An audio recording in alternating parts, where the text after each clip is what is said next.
What are you doing?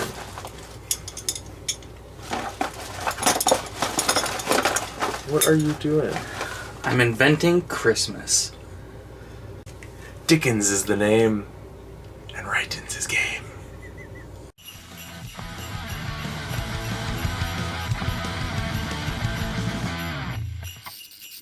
Alright, two cold opens.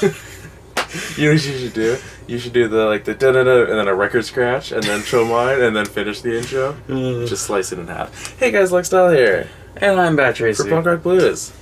It's day 17 of our 25 days of Christmas Ultimate Spectacular Telethon Marathon Extravaganza Christmas Bash Rager Party Ball.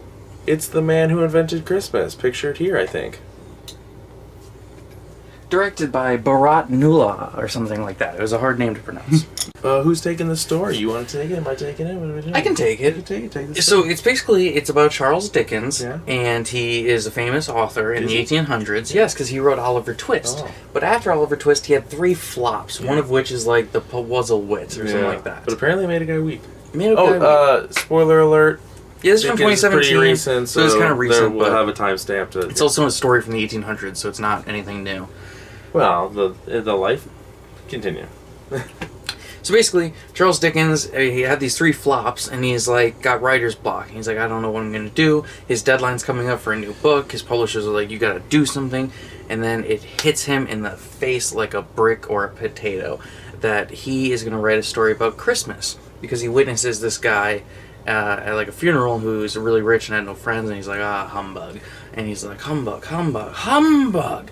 And so he writes a story about a Christmas carol about ghosts of the past, present, and future of Christmas. Nope, not future. And I then, always thought it was future. It's yet to come. Yeah, and then he basically invents what like Christmas is today. Yeah. With like Merry Christmas and like prezzies and charitable giving and charitable joy. giving, He brought the joy back into Christmas. Yeah, stuff like that. Insane. I didn't know that. Yeah, I didn't either. What's your rating of? I'm gonna give this 2 turtle doves. Whoa. Yeah, I think it's a fine movie. I found it incredibly boring for a lot of it. The story was not that interesting to me. It's just about an author, and I was like, okay, I get it.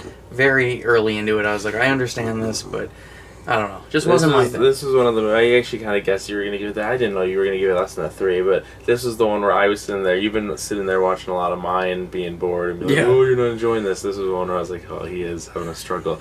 I'm going to give this 4 calling birds. I could tell you were liking it a lot more. Yeah, I didn't think it was perfect, but it looked really great. And that was the thing I had an issue with. We'll talk about it. You finish your rating. I thought it looked really good, and it wasn't even. What are you doing? We're filming. Yeah. You can calm down with your spinning over there. Okay. The very, very, very few historical inaccuracies didn't bug me. We were reading a lot about Charles Dickens' Christmas Carol, his family throughout the whole film. He was a playwright. He was a playwright. A playwright. And so I thought it was pretty interesting. I just couldn't give it the full 5 because there was a lot of stuff that, it's a biopic, and I don't know. Of sorts. I would call this a fantasy biopic. I don't know. Well, like I said, it's. Would you agree? Yeah, it's played as if Dickens had bipolar disorder, which is a theory. So that's where that comes from. But it's also, like you said, he's like, well, I just think of the characters, they come alive to me. So it's like him seeing the characters in real life, but they're not there for other characters. Okay. A little confusing. Okay. What I was saying is that, when you watch biopic, you can watch a movie and you go, oh, I wish they didn't do that with it. I didn't, with biopics. And again, this was so old that really no one knows what happened. Yeah. But there's certain stuff where you're like, oh, well, at least this was probably documented in his life. I wish that didn't happen to him. Or I wish, some of the stuff with his dad. He's not a good person to his father. And he's mean to his father, but also his father was kind of shitty to him as a child. Yeah. Not directly, but indirectly. Yeah. Because when he was a child, his father, he was in debt 42 pounds, which is not a lot, but I guess back then it was. Think about it. His loan for 300 pounds. Everyone was like, hold on to your chairs. But, so his father was in debt, and so he ended up going to a debtor's prison. And so then Charles Dickens was forced to drop out of school and go work at a shoe blacking factory, which I don't know what the fuck that means. I think it's like a shoe shine thing. I guess. It looked awful. It looked like a horrible factory for children to be working in. We don't live in 1843. Spoiler alert for our lives. Or a few of you are out there like, I think when were these guys born? I think these guys are from the 1840s. We are not. We're not. Sorry to break we are the stamping news that. to you. We are stamping that. That rumor. That rumor. No, what's the expression? Stamp out the candle. No, what candle would you Weasel? stamp? I don't know. Stomp the weasel. I don't know. There's a stamp out to something. I don't know. We're not from 1843, but this movie took place in it, and I thought it was really good. Did you have any favorite bits? Well, first I want to mention, you said you liked the look of it. The first scene, it opens with like a real shaky cam, like soap opera look. And I was like, first off, we watched this on Hulu. And it had a Showtime stamp, watermark on the corner. And I was like, that's weird. But it turns out it's a Showtime. Like Showtime produced it. But I was like, didn't it have a theatrical run? So does Showtime make it, put it in theaters, also show it on Show? I don't know. Showtime makes movies. I don't know why this is such a shock to you. It's a channel, too. So I'm like, I don't... Maybe it's cut... Well, you know what it probably was? It just confused me. Sorry, the Hulu logo almost hit the corner. It would have been a really good moment. The reason that they do it is because though Showtime released it in the theaters... Yeah, so they could get awards. What? If you don't release your movie in theaters, you don't get awards. Stop. What I'm saying is that... because it's Hulu, and Hulu's movies and stuff are uploaded from channels, so it's a Showtime channel, so Showtime probably uploaded it, or however that works, as, it's just a Showtime thing. No, I know, but I'm saying it was a movie that was in theaters, but it's also just made by Showtime. Okay. It's like if you went and saw an HBO movie in theaters instead of watching an HBO. It's just weird, okay? That's all I'm trying to say. But, yeah, so it had a weird shaky cam feel to it at the start, but it kind of went away, and it turned into real, like, theatrical... 18. We said 17 at the start. This is day 18. Sorry. Yeah. So, yeah, because we're watching it 2 days in advance. Yeah. Sorry, we're dummies. Our schedule's messed up, guys. But yeah, that went away and it looked more like a feature film. I would be curious to look up the budget of this, because it looked good. I'll do it for you. I still have the Wikipedia page open. Keep talking about your favorite bits. Well, I really like the look of the ghost with the chains on it. Is that the past? That's Jacob Marley. That was his business partner. The ghost of Christmas Past is the girl. Okay. So the first person Scrooge sees is Jacob Marley, who was his business partner that just died. With the chains. Okay, that ghost looked very cool. Chains in the safe, yeah. Nice look to it. The ghost girl, take her or leave her. She was not in much. No. Then the guy with the tree, the beard and stuff. That's the ghost of Christmas Present. Very cool looking. The future one. What did the future one look like? Is the statue? Was the dark shadow statue that didn't talk. Boring. Yeah. So yeah, you have never seen any Christmas Carol or read anything about it, apparently? I've seen the Jim Carrey one, parts of it, and I know the story. But you were like, I didn't know what the ghosts look like. You don't know how I didn't know what the ghosts look like. They looked very I know the much like story, though. And like we've seen Scrooged, which isn't the same. But yeah, I know the basic story, but I just don't know it. Oh, doesn't have a budget. I only have the what it made. Do you want to guess what it made? If you go on production, maybe it'll say. I looked. The production is literally only the historical accuracy. This might have just... I don't think this was in theaters. Why? It was released at Cork Film Festival, but then only in Canada, because the box office was $8.1 million. Huh. That's, like, terrible. Yeah. Right? So it must be... It was released... I mean, they'd have to have a tiny budget for that to be a real moneymaker, but yeah, it's not great. Oh. Paul W.S. Anderson's new movie isn't doing great. Mm-hmm. God, I love that guy. Makes such terrible movies. Yeah, because he's married to her, right? He's married to Mila Jovovich, so she's in every movie he's made. Yeah. And they're not good. It must be super nice for him, because he's just sitting on the couch one night and he's like, hey, making a new movie, you want to be in it? She's like, yeah, sure. Cool. You're the main lead. You're the lead actor then. Okay. How much clothes am I wearing in this one? Tank top, cargo pants, weird belt, satchel thin. It doesn't even have a budget listed on Flickster. That's crazy. But they have the box office. Yeah, 5.7. So I got 3 more. I got 3 more mil. Huh. Crazy. Certified fresh movie though. Yeah, I can see why, especially if I bet British people love this movie. It's so boring and dry, and I don't know. There's definitely some funny bits, and I like the performances and everything. Just I don't know. The story I found to be boring. Just didn't grip me. Pun intended. Oh, Jesus. There's a bird named Grip in the movie. But yeah, I just found it a little lacking. Dan Stevens' performance as Dickens is really good. He's alright, yeah. Do I know him from anything? I'll look it up. I'll look it up. I still have the Wikipedia page open, so it's a click away. Night at the Museum, Secret of the Tomb. He's the live-action Beauty and the Beast. Marshall, Eurovision. He's in Legion. Who's he in that? Eurovision? He's Alexander. Okay, I do know him in that. You still haven't seen that, right? Yeah. Oh, very funny movie. Crazy thing I was going to tell you about. I was watching an Achievement Hunter video from years ago, like 6 years ago, and Gavin says, "Oh, this looks like something out of Eurovision," and everyone just goes quiet because they have no idea what he's talking about. I was like, "Oh my god!" I literally didn't know what Eurovision was until this movie came out, and then I looked up what it was, and it's like the world famous huge thing. He's like, Lancelot in Secret of the Tomb, so I think he's right on the cover. Okay. Yeah, he's that guy. Drew Cola. His name's Drew Cola. That's funny. What I was saying is I liked his performance, but there's one thing that he does in this movie that I always think about if I were an actor. I don't know if I could do. I think I would be really bad as an actor to get into screaming matches with people. The thing I would be terrible at in acting is eating food. I don't want to eat stuff. Why? Because what if they're like your character's eating Chinese food or your character's eating lamb meat or something? You know, like what if you don't eat anything? Yeah, I don't. Okay, so what if they were like, okay, your character for the scene is eating a jelly sandwich, and you got to take a big old bite, and jelly's gonna squirt off the side of your face. You'd be like, I don't want to do that. I don't like jelly, right? Yeah. Yeah. So it's like it's the Remember Girl on the Third Floor, where CM Punk is very blatantly not drinking a beer? Yes. Oh my god.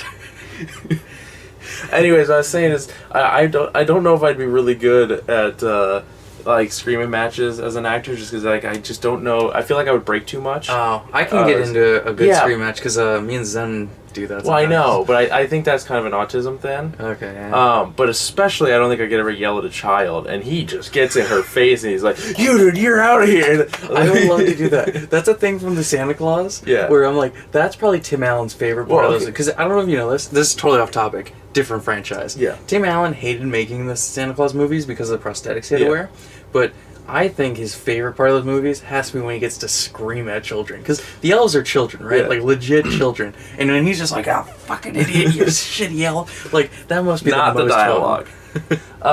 No, I think with that case is different because that's very comical of me on the kids. I think I could pull that off. I can pull off comical yelling. Like I can pull off you. Like the cops doesn't start till 4. I can do something like that. But like he's like in her face. It's a sad moment. He evicts her from his house, kind of thing. Yeah, where he's like, get the fuck out of my house, you bitch. Not the dialogue.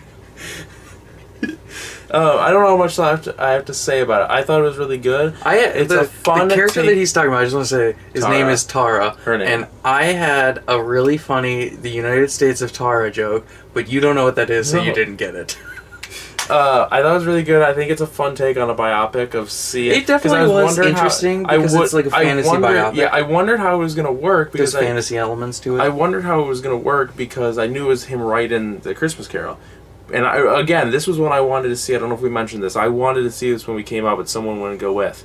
It was created by Diablo Cody, okay. Which she's the person who wrote Juno and Jennifer's Body. Moving on. So I thought, as I explained to you, because you didn't know what we were getting into, really. Yeah. I thought it was as... the backstory, he wanted to see this in theaters in 2017 or 2018, whenever it came out. Yeah. And I just didn't want to. Yes, I just said that part. Oh, did you? Yes. Sorry. You'll see it in edit. It was actually pretty funny. Okay. You're on your phone. But I thought, and I had said to you, I thought it was kind of going to be one of those movies where, as you see his quill hit the paper, it was going to switch to what was going on. I kind of figured it'd be like, you know, in some movies when like someone's writing, and then the camera will do like a spin around them, and it shows like clouds and like things happening in the story. Oh, okay. You know, like that type of thing. I thought it wasn't like that. I thought it was just kind of his quill going to hit the paper and it was going to do like one of those quick light blast things, and then you just, as he kind of narrates, he's like standing in the middle, like watching. No, like, I didn't even think that. I thought it was just going to be that'd be like a Civil War type thing. Yeah, I thought it was just going to be like he writes and then you kind of hear his narration, like his voice narrating what's happening, but you actually see the story. Whereas in Poe, where he's talking to all the characters, he has to figure out where they go in the story, why are they going there, you know, what's the feeling of them at that moment and stuff. So you kind of see him meet all the people. There's a couple characters they don't really mention or like introduce us to. Like there's just a guy carrying bagels the whole time. And I think if you don't know Christmas Carol, you don't know who There's that old guy is. at the start who, I guess we learn he's the publisher. But he didn't get any backstory of any kind. He just, like, one moment he's like, Charles, happy to see it. Then the next he's like, Charles, you have a deadline, you know. You gotta write this book. Yeah. You whore. Not the dialogue. So yeah, I don't know much else to say about it. I would recommend this Forrester was an okay character. Yeah. Forrester was maybe my favorite character, which even when we were watching, I said, he doesn't really have any backstory except that we know that he doesn't get paid by Charles Dickens. He does it because he's his friend. Yeah. So I would recommend this one. It's on Hulu. It's a pretty Hulu, short, check it 1 out. hour 43. relatively short. I view anything less than 90 as a short movie. Okay. Well, then this is relatively short. Just average. Okay. It's right above an hour and a half. You have the time. It's a fun little Christmas romp. I'm going to give it a romp. It's a romp. Fun for the whole family. I imagine this is probably PG. I don't think they say shit. It was PG-13 Was it? because she says shit once. Oh, does she say shit? Actually, no, that's a different movie I'm thinking of. Yeah, I don't think she says anything. I think it's PG-13 though. Maybe thematic violence or something. We could check. I have it open still. Oh, yeah. PG. Oh. It's fun for the whole family, I think, though. Yeah, it was put out by Bleecker Street, Yeah. which is a company that I quite like because Yeah. they put out Arctic, which was very good. They also put out The Art of Self-Defense, which was very good. Yeah, So one of the their track record's pretty good. Favorite movies This is of all my least time. favorite of theirs that I've seen so far. So It's one of my favorite movies of all time. Self-Defense, Yeah, that was really good. Speaking of Arctic, Joe Penna directed that. Written and directed. Crazy. He's currently writing a new movie because I follow him on Twitter. I don't know if you do. I used to. Oh, he was just talking about how he's writing a new movie. I'm very excited. I'll read you the tweet. Yeah. This is the outro. You don't have anything else to say? This is the outro. It's the part where we do the outro. Like this one, give it a thumbs up if you enjoyed it. It really helps the channel out a lot. Real quick before the outro. Sorry, you asked me and then I... Charles Dickens had so many kids. He had like 10 kids. So did he. Had a lot of siblings. Too. And his 10th kid was the least successful, and he died in poverty at the age of 49. So, Subscribe for more videos, hit that notification jingle bell so you get us all the times free and no change your mind. and make sure you share these videos with your friends. They're Yeah. Christmassy. Share the cheer and the festive holiday merriment. Speaking of holiday, Happy Christmas. it's the last night of Hanukkah today. It's the 18th, and we have a Hanukkah special of the Hebrew Hammer. This comes out today. at 9 a.m. Okay. These get released 9 a.m. So later today, you will see the 25 Days of Christmas number 18.5. 5? Yes. Because But it's it's the not a Hanukkah day of special. Christmas, so don't put it in the day of Christmas. What do I do? 25 Days of Just Hanukkah say number... what'd you do for Thanksgiving? I don't know. I'll check it last time. It's just a Hanukkah review of the Hebrew I'll check Hammer. what we did for... I think 8 Crazy Nights. It was just... We called that one since it was the That last... came out after, Yeah, we just called it 25 Days of Christmas number 26. Oh. So, yeah, I'm just calling it 25 Days of I Christmas. just don't like grouping it in. I like it to be different. Oh, well. I have a cold open for that. Even we haven't even watched it yet, but I... Anyways. Who are you? I'm Bad Tracy. You can follow me on Instagram, Twitter, and Stardust at BadTracy01. I'm going to hammer you. You said Hebrew hammer, so... I've been Lex Dove. You just grind it into me. I don't appreciate when you bend over and back up into me. I've been That Lex. is such a funny thought, because we've talked about he's a hairy man. Yes. I've been Lex Dahl. You can follow me on Instagram at StrangeAtheistJerk and on Twitter at IdiotDal. If you want to follow the channel as a collective, you can follow us on Instagram and Twitter at Punk Rock Blues. And you can pledge to our Patreon at patreon.com/punkrockblues. Chuck us a buck. I literally was like, he's gonna punch me. Chuck us a buck. Or 2. Or enough to fix his teeth. Or 8 to celebrate our 8 nights of Hanukkah celebration. We'll save that. We'll do that again in Hebrew Hammer. What's tomorrow? Tomorrow is the 1994? Yes. 1994 remake of A Miracle on 34th Street. Produced by the amazing John Hughes. With Richard Attenborough as Santa Claus. Yes. And I think the girl who plays Matilda is the girl that's in who it this. is? I saw her and I was like, how do I know that girl? I'm pretty sure that's her. Dylan McDermott's in this also, and it was directed by... Oh, Dylan McDermott. Who's the director? Les Mayfield? I don't know who that is, actually. George Seaton did the screenplay. I know him. Stay tuned for that. Bye-bye.